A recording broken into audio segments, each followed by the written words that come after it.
In this video, we're going to talk about how to set up our portals and then our portal groups. Typically, the wizards will walk you through the process as you're creating a portal. But if they have one that is already in existence, or if you'd like to bypass the wizards entirely and do it manually, you can do so here. Under Access Control, we have portals. We can add a new one, if we had one, here. In this case, I'm going to edit the one that already exists. We're going to select the Stair 1, 3rd floor, employee entrance.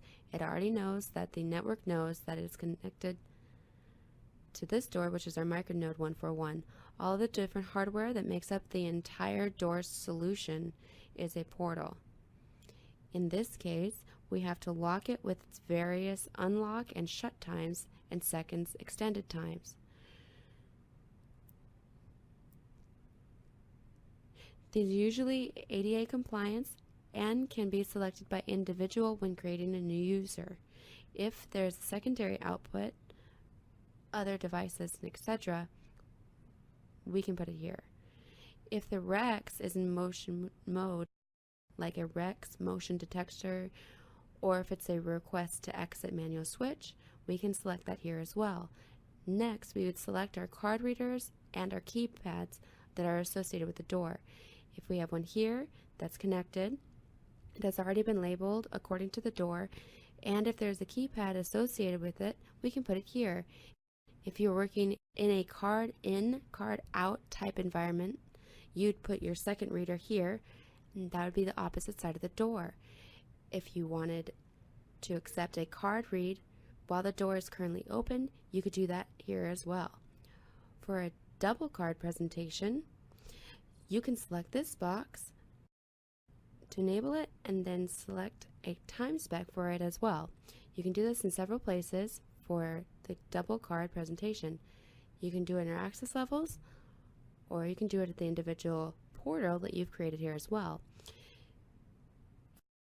If the door is forced open, or if you have any events that you want associated with it, you can select any of the events here as well. For instance, if you wanted it to beep whenever there is a valid access, we can set up the time in which it beeps and select it from our events selected there. These are events that are local to the individual node. The events that we've created system-wide are covered in the previous video.